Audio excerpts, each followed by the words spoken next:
Hello. Welcome to market discussion of the day. Today, March 3rd, 2025, Monday ആണ്. So ഈ ഒരു വീക്കിൻ്റെ first day ആണ്, ഈ മന്തിലെ ഫസ്റ്റ് ഡേ ആണ്, ഈ ക്വാർട്ടറിലെ ലാസ്റ്റ് മന്തിൻ്റെ ഫസ്റ്റ് ഡേ ആണ്. ഇന്നൊക്കെയാണ് ഇന്നത്തെ ദിവസത്തിൻ്റെ പ്രത്യേകത എന്ന് പറഞ്ഞു കഴിഞ്ഞാൽ. അപ്പോൾ എന്തായാലും മാർക്കറ്റ് ഡിസ്കഷനിൽ പോകുന്നതിന് മുന്നേയായിട്ട് ഏറ്റവും ഇമ്പോർട്ടൻ്റ് ആയിട്ടുള്ളൊരു കാര്യം എനിക്ക് പറയാനുള്ളത് എന്താ വെച്ചാൽ, നമ്മുടെ പുതിയ ബാച്ച് ഇന്ന് സ്റ്റാർട്ട് ചെയ്യാനിരുന്ന ബാച്ച് നാളെ ആയിരിക്കും സ്റ്റാർട്ട് ചെയ്യുന്നത്. ഓക്കെ, ടൈമിങ്ങിന് വ്യത്യാസമൊന്നുമില്ല. 7:30 മണിക്കും 10:30 മണിക്കുമായിട്ട് രണ്ട് ബാച്ചായിട്ട് സ്റ്റാർട്ട് ചെയ്യും. സോ ഇനിയും ക്ലാസ്സിന് കയറണം എന്നുള്ള ആൾക്കാർക്ക് എനിക്ക് ധൈര്യമായിട്ട് എനിക്ക് മെസ്സേജ് അയക്കാവുന്നതാണ്. നാളത്തെ പുതിയ ബാച്ചിൻ്റെ ലിങ്ക് ഞാൻ കോർഡിനേറ്റ് ചെയ്യുന്നതായിരിക്കും. Okay, so coming to market discussion, coming to fundamental side. ഇന്ന് നമുക്ക് ഈ ആഴ്ചത്തെ ഫണ്ടമെൻ്റൽ സൈഡിലോട്ട് ഉള്ള എല്ലാ ന്യൂസുകളെക്കുറിച്ച് നമ്മൾ ഓൾറെഡി ഫ്രൈഡേ നമ്മൾ ഡിസ്കസ് ചെയ്തിട്ടുള്ളായിരുന്നു. ഓക്കെ, സോ ഇന്ന് നമുക്ക് കലണ്ടർ ബേസ് ചെയ്തിട്ട് പ്രത്യേകിച്ച് ഒരു ഫണ്ടമെൻ്റൽ സൈഡ് ഒന്നും തന്നെ ഇല്ല. പക്ഷേ ഉറപ്പായിട്ടും വെള്ളിയാഴ്ച NFP ആണ്, നോൺ ഫാം പേറോൾ ആണ്. നമ്മൾ എപ്പോഴും പറയാറുള്ള കാര്യമാണ് നോൺ ഫാം പേറോൾ ദിവസം മാറി നിൽക്കുക എന്നുള്ളത്.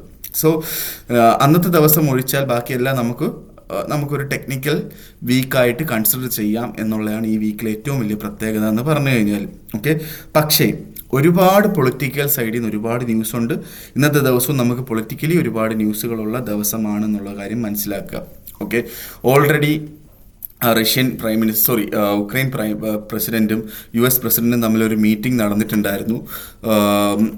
വെള്ളിയാഴ്ച നടന്നിട്ടുണ്ടായിരുന്നു. അതിന് ഒരു എഗ്രിമെൻറ്റും സൈൻ ചെയ്തില്ല, ഒരു ട്രീറ്റിയും സൈൻ ചെയ്യാൻ പറ്റാതെ യുക്രൈൻ പ്രസിഡൻറ്റ് വൈറ്റ് ഹൗസിൽ നിന്ന് ഇറങ്ങിപ്പോകുന്ന ഒരു കാഴ്ചയാണ് നമ്മൾ കണ്ടത്. ഓക്കെ, സോ അതിൻ്റെ റിസൾട്ട് എന്താവും, അതിനെ എങ്ങനെ നമ്മളെ മാർക്കറ്റിൽ അഫക്റ്റ് ചെയ്യും എന്നുള്ള കാര്യങ്ങളൊക്കെ നമുക്ക് US മാർക്കറ്റ് ഓപ്പൺ ആയതിനു ശേഷം മാത്രമേ നമുക്ക് മനസ്സിലാവൂ എന്നുള്ളൊരു കാര്യം നമ്മൾ മനസ്സിൽ വെക്കുക. ഓക്കെ, അതുകൊണ്ട് US മാർക്കറ്റ് ഓപ്പൺ ആകുമ്പം ഹൈ വോളറ്റാലിറ്റി ഉണ്ടാവാനായിട്ടുള്ള പോസിബിലിറ്റി ഉണ്ട് എന്നുള്ളൊരു കാര്യം മനസ്സിലാക്കുക. ഓക്കെ, സോ നമ്മൾ നേരെ ടെക്നിക്കൽ സൈഡിലോട്ട് വരുമ്പോൾ ഫസ്റ്റ് ഓഫ് ഓൾ നമ്മൾ JPY നമ്മൾ നോക്കുകയാണെങ്കിൽ JPY 150.089 നിൽക്കുകയാണ് അല്ലേ. അപ്പം നമ്മൾ വെള്ളിയാഴ്ച ഓൾറെഡി പറഞ്ഞിട്ടുണ്ടായിരുന്നു 150ൻ്റെ മുകളിലായിട്ടാണ് മാർക്കറ്റ് ഓപ്പണിംഗ് എങ്കിൽ നമുക്ക് മാർക്കറ്റ് ഓപ്പണിംഗ് അല്ലെങ്കിൽ രണ്ട് മാർക്കറ്റ് ടൈമിങ്ങിലും മാർക്കറ്റ് മുകളിലാണെങ്കിൽ നമുക്ക് അവിടുന്ന് ബൈ ചെയ്ത് സ്റ്റാർട്ട് ചെയ്യണമെന്നും താഴെയാണെങ്കിൽ നമുക്ക് സെല്ല് ചെയ്തുകൊണ്ട് സ്റ്റാർട്ട് ചെയ്യാമെന്നുള്ള കാര്യം പറഞ്ഞിട്ടുണ്ടായിരുന്നു അല്ലേ. അപ്പോൾ നമുക്ക് അടുത്ത ക്യാൻഡിൽ, അതായത് ഇവിടുത്തെ 9 മണിക്കുള്ള ക്യാൻഡിൽ, അവിടുത്തെ 2:30 മണിക്ക് ഏഷ്യ ക്ലോസ് ആവുന്ന ക്യാൻഡിലും 150ൻ്റെ മുകളിൽ തന്നെയാണെങ്കിൽ നമുക്ക് അവിടുന്ന് ബൈ ചെയ്തുകൊണ്ട് JPY സ്റ്റാർട്ട് ചെയ്യാം. 149.60 താഴെയായിട്ട് സ്റ്റോപ്പ് ലോസ് വെച്ച് ബൈ ചെയ്യാം എന്നുള്ളൊരു കാര്യം നമ്മൾ മനസ്സിൽ വെക്കുക. ഓക്കെ, സോ കമ്മിങ് ടു നമ്മളുടെ യൂറോയിലോട്ട് നമ്മൾ വരികയാണെങ്കിൽ, സോ ഇവിടുത്തെ ഒരു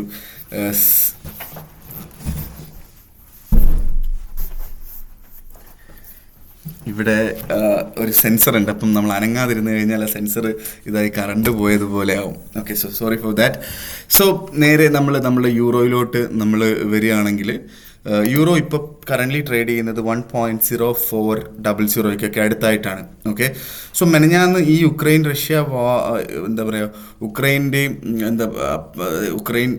US മീറ്റിങ്ങിനകത്ത് അതൊരു പ്രത്യേകിച്ച് അവിടെ അതൊരു പ്രശ്നമാകും, അല്ലെങ്കിൽ സെലൻസ്കി ഇറങ്ങിപ്പോയി എന്നുള്ളൊരു വാർത്ത വന്ന സമയത്ത് മാർക്കറ്റ് ഒറ്റയടിക്ക് താഴെ പോയത് ഒഴിച്ചു കഴിഞ്ഞാൽ പിന്നീട് മാർക്കറ്റ് റിക്കവർ ആവുകയും ഇന്ന് മാർക്കറ്റ് ജമ്പ് അപ്പ് ചെയ്ത് 1.0400 സ്റ്റാർട്ട് ചെയ്യുകയും ചെയ്തു. ഓക്കെ, സോ സിസ്റ്റമാറ്റിക് ആയിട്ടൊരു അപ് ട്രെൻഡ് തന്നെയാണെന്നുള്ളൊരു കാര്യം നമുക്ക് മനസ്സിലാക്കാം. അടുത്ത ക്യാൻഡിൽ 9 മണിക്കുള്ള ക്യാൻഡിൽ 1.0400 മുകളിലാണെങ്കിൽ നമുക്ക് അവിടുന്ന് ബൈ ചെയ്തുകൊണ്ട് സ്റ്റാർട്ട് ചെയ്യുകയും ചെയ്യാം. ഇന്നലെ പോയ ഏറ്റവും ലോവർ പോയിന്റ് 1.0359 അല്ലേ. അപ്പം 1.0340 അല്ലെങ്കിൽ 30350 അടുത്തായിട്ട് നമുക്ക് സ്റ്റോപ്പ് ലോസ് വെച്ചുകൊണ്ട് നമുക്ക് ഇവിടുന്ന് ബൈ ചെയ്ത് സ്റ്റാർട്ട് ചെയ്യാം എന്നുള്ളതാണ് യൂറോയിൽ എനിക്ക് പറയാനുള്ള ഏറ്റവും നല്ലൊരു ഓപ്പർച്യൂണിറ്റി എന്താണെന്ന് വെച്ച് കഴിഞ്ഞാൽ. സോ യൂറോയുടെ കാര്യം പറയുകയാണെങ്കിൽ ഉറപ്പായിട്ടും നമ്മുടെ ഉക്രൈൻ പ്രസിഡൻറ്റും US പ്രസിഡൻറ്റും തമ്മിലുള്ള മീറ്റിങ്ങിന് ഇമ്പാക്റ്റ് നമുക്ക് US സെഷൻ തുടങ്ങിയാൽ മാത്രമേ മനസ്സിലാവുള്ളൂ. പക്ഷെ എന്നിരുന്നാലും നമുക്ക് ബൈ ചെയ്യാം. കാരണം യൂറോയിലൊരു വളരെ ലോവർ പോയിന്റിലാണ് യൂറോ. ഒരു വർഷം കൊണ്ട് ഓൾമോസ്റ്റ് ഒരു 2000 പിപ്പോളം മുകളിലോട്ട് പോകാനുള്ള പ്രൊഡക്റ്റുമാണ് യൂറോ. ഓക്കെ. സോ ബൈ ചെയ്യണം എന്നുള്ള ആൾക്കാർക്ക് ഉറപ്പായിട്ടും ബൈ ചെയ്യാം. ലോങ്ങർ ടേമിലോട്ട് ബൈ ചെയ്യണം എന്നുള്ള ആൾക്കാർക്ക് വേണമെങ്കിൽ ബൈ ചെയ്ത് ഹോൾഡ് ചെയ്യുന്നുണ്ടും തെറ്റില്ലാത്തൊരു കാര്യമാണ് യൂറോയിൽ എനിക്ക് പറയാനായിട്ടുള്ളത്. ഓക്കെ. സോ എന്താ പറയുക, സോ ബേസിക്കലി ഇപ്പോൾ സെലൻസ്കി ഇറങ്ങിപ്പോയൊരു കാര്യം, അത് രണ്ട് പ്രസിഡന്റുകൾ തമ്മിൽ അങ്ങനെ ഒരു കൂടിക്കാഴ്ച നടത്തുമ്പോൾ അല്ലെങ്കിൽ എന്തെങ്കിലും ഒരു ഒത്തുതീർപ്പിലോട്ടൊക്കെ വരുമ്പോൾ പലപ്പോഴും അങ്ങനെയൊക്കെ നടന്നിട്ടുണ്ട്. ഓക്കെ. പക്ഷേ ഇത് മീഡിയയുടെ മുന്നിലായി പോയി എന്നുള്ളത് മാത്രമാണ് ഇപ്പോഴത്തെ ഈ ഒരു ന്യൂസിൻ്റെ ഒരു ഇമ്പോർട്ടൻ്റ് ആയിട്ടുള്ള ഒരു കാര്യം എന്ന് പറഞ്ഞു കഴിഞ്ഞാൽ. ഓക്കെ. സോ അത് നമ്മൾ മനസ്സിൽ വെക്കുക. എന്താണ് ഇമ്പാക്റ്റ് എന്നുള്ള കാര്യം നമുക്ക് പിന്നീടേ മനസ്സിലാവുള്ളൂ എന്നുള്ളൊരു കാര്യം മനസ്സിലാക്കുക. ഓക്കെ. സോ കമ്മിങ് ടു നമ്മുടെ GBPയിലോട്ട് നമ്മൾ വരുമ്പോൾ, GBP സിസ്റ്റമാറ്റിക് ആയിട്ട് അപ് ട്രെൻഡ് തന്നെ ആയിട്ടുള്ളൊരു പ്രോഡക്റ്റ് തന്നെയാണ്. ഓക്കെ. സോ വീണ്ടും GBP ഇന്നത്തെ ഏഷ്യൻ ഓപ്പണിംഗ് ആണെങ്കിലും അതിനുശേഷമുള്ള യൂറോപ്പ് ഓപ്പണിംഗ് ആണെങ്കിലും ഒക്കെ 1.2600 മുകളിലായിട്ടായിരുന്നു. അപ്പോൾ അടുത്തൊരു ക്യാൻഡിലും കൂടെ, അടുത്ത അവർലി ക്യാൻഡിലും 1.2600 മുകളിലാണെങ്കിൽ അതും നമുക്ക് ബൈ ചെയ്ത് സ്റ്റാർട്ട് ചെയ്യാം. അപ്പം വെള്ളിയാഴ്ച നമ്മൾ ചെറുതായിട്ടൊന്ന് താഴോട്ട് പോകുന്നത് കണ്ടെങ്കിലും ആരുടെയും 1.26ൻ്റെ എടുത്തിട്ടുള്ള ആരുടെയും സ്റ്റോപ്പ് ലോസ് ഒന്നും അടിച്ച് പോയിട്ടില്ല അല്ലേ. മാക്സിമം പോയത് 1.25620 താഴെയായിട്ട് സ്റ്റോപ്പ് ലോസ് ഇട്ടുകൊണ്ട് ഇവിടുന്ന് ബൈ ചെയ്യാം. പക്ഷേ ലോവർ പോയിന്റ് കിട്ടുകയാണെങ്കിൽ ഉറപ്പായിട്ടും അത് തന്നെയാണ് ബൈ പോയിന്റ്. അത് മാത്രമല്ല, എൻ്റെ ഒരു കാഴ്ചപ്പാടിൽ 1.2500 ഒന്നും കൂടെ GBPയിൽ കിട്ടും എന്നുള്ളതാണ് എൻ്റെ ഒരു വിശ്വാസം. കാരണം GBP 1.2400 ഒറ്റയടിക്ക് മുകളിലോട്ട് 1.2600 എത്തിയതാണ്. ഇതിൻ്റെ ഇടയ്ക്ക് 1.25 അവിടെ വന്ന് നിന്നില്ല. സോ അതുകൊണ്ടിട്ട് ഒരു വട്ടമെങ്കിലും 1.2500 തട്ടിയാതെ GBP മുകളിലോട്ട് കയറി പോകാനുള്ള പോസിബിലിറ്റിയും കുറവാണ്. സോ എൻ്റെ അടുത്ത് ചോദിച്ചു കഴിഞ്ഞാൽ 1.25 കിട്ടുന്നത് വരെ വെയിറ്റ് ചെയ്യാനായിട്ടുള്ള ഒരു കാര്യമായിരിക്കും പറയുന്നത്. അല്ലെങ്കിൽ പകുതിയായിട്ട് മേടിക്കുക. ഒരു ലോട്ട് കച്ചവടം ചെയ്യുന്ന ആൾക്കാർ 0.3 ലോട്ട് 1.26 വാങ്ങുക, പിന്നീട് താഴോട്ട് വരികയാണെങ്കിൽ വീണ്ടും വാങ്ങുക എന്നുള്ളതാണ് എനിക്ക് GBPയിൽ ഒരു കാഴ്ചപ്പാട് എനിക്ക് പറഞ്ഞു തരാനായിട്ടുള്ളത്. ഓക്കെ. അത് മാത്രമല്ല, UK പൊളിറ്റിക്കൽ കണ്ടീഷൻ വളരെ നല്ലൊരു കാര്യമാണ്. കാരണം already UK prime minister US പ്രസിഡന്റിനെ മീറ്റ് ചെയ്തിട്ടുണ്ടായിരുന്നു. ഇവിടുത്തെ കിങ്ങിൻ്റെ ഇൻവിറ്റേഷൻ, ഇങ്ങോട്ട് വരാനായിട്ടുള്ള ഇൻവിറ്റേഷൻ കൊടുത്തിട്ടുണ്ടായിരുന്നു. അതങ്ങനെയൊന്നും ആർക്കും ഒരു US പ്രസിഡന്റും അങ്ങനെയൊന്നും കൊടുത്തിട്ടില്ല എന്നുള്ളൊരു കാര്യം നമ്മൾ മനസ്സിലാക്കുക. അതേപോലെ തന്നെ എല്ലാ വേൾഡ് നേതാക്കളും US പ്രസിഡന്റിനെ പുള്ളി എടുക്കുന്ന തീരുമാനങ്ങളൊക്കെ തെറ്റാണ് എന്നുള്ളൊരു കാഴ്ചപ്പാടിൽ പറയുമ്പോൾ ഇവിടുത്തെ പ്രൈം മിനിസ്റ്റർ പുള്ളിയെ സപ്പോർട്ടാണ് ചെയ്യുന്നത്. ഓക്കെ. ഒരു ഡിപ്ലോമാറ്റിക് രീതിയിലാണ് പുള്ളിക്കാരൻ മുന്നോട്ട് പോയിക്കൊണ്ടിരിക്കുന്നത് എന്നുള്ളൊരു കാര്യം മനസ്സിലാക്കുക. ഓക്കെ. സോ ബേസിക്കലി പൊളിറ്റിക്കൽ സൈഡിൽ നിന്ന്, അല്ലെങ്കിൽ പൊളിറ്റിക്കൽ സൈഡിൽ യൂറോപ്പിലുള്ള പല ലീഡേഴ്സും US പ്രസിഡന്റിനെ അത്ര നല്ല ഒരു കാഴ്ചപ്പാടിൽ നോക്കാതിരിക്കുമ്പോൾ UK പ്രൈം മിനിസ്റ്റർ നല്ല രീതിയിൽ അത് നോക്കിക്കണ്ട് മുന്നോട്ട് പോകുന്നത് വളരെ നല്ലൊരു കാര്യമാണ്. അത് മാത്രമല്ല, യൂറോപ്പും US തമ്മിലുള്ളൊരു പൊളിറ്റിക്കലായിട്ടുള്ളൊരു ബന്ധം, അല്ലെങ്കിൽ ഒരു ബിസിനസ് പരമായിട്ടുള്ള ബന്ധത്തിന് ഇടയ്ക്ക് നിൽക്കാനായിട്ടുള്ളൊരു പോസിബിലിറ്റിയും അവിടെ UK കാണുന്നുണ്ട് എന്നുള്ളൊരു കാര്യം മനസ്സിലാക്കുക. അത് ഉറപ്പായിട്ടും GBP നമ്മുടെ ബ്രിട്ടീഷ് പൗണ്ടിനെ പോസിറ്റീവായിട്ട് അഫക്റ്റ് ചെയ്ത് മുകളിലോട്ട് പോകാനുള്ള എല്ലാ പോസിബിലിറ്റിയാണ് ആക്ച്വലി നമുക്ക് നമ്മളുടെ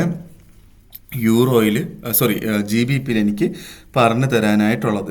ഓക്കെ. സോ എല്ലാ ലോവർ പോയിന്റും ബൈ പോയിന്റ് ആയിട്ട് കൺസിഡർ ചെയ്ത് ബൈ ചെയ്ത് മുന്നോട്ട് പോവുക എന്നുള്ളതാണ് യൂറോയിൽ ഞാൻ പറയാനായിട്ട് ഉള്ളത്. ഓക്കെ. സോ നേരെ നമ്മളുടെ ഗോൾഡിലോട്ട് പോവുകയാണെങ്കിൽ, ഏറ്റവും കൂടുതൽ ആൾക്കാർ ട്രേഡ് ചെയ്യുന്ന സാധനമാണ് ഗോൾഡ് അല്ലേ. സോ ഗോൾഡിലോട്ട് നമ്മൾ പോവുകയാണെങ്കിൽ, ഗോൾഡ് എന്താണ് കഴിഞ്ഞ ആഴ്ചയൊക്കെ നമ്മൾ നോക്കിക്കഴിഞ്ഞാൽ നമുക്ക് മനസ്സിലാവും അല്ലേ. 2915 കഴിഞ്ഞ വെള്ളിയാഴ്ച സ്റ്റാർട്ട് ചെയ്ത് GDP ഡേ ആണ്, മാറി നിൽക്കണം എന്ന് പറഞ്ഞിട്ടുണ്ടായിരുന്നു വ്യാഴാഴ്ച. അതിന് മാർക്കറ്റ് പിന്നെ താഴെ വന്നു. 2880 മാർക്കറ്റ് ചെറുതായിട്ട് റീട്രേസ് ചെയ്യുന്നത് പോലെയൊക്കെ കാണിച്ചു. വീണ്ടും താഴോട്ട് വന്നു വെള്ളിയാഴ്ച.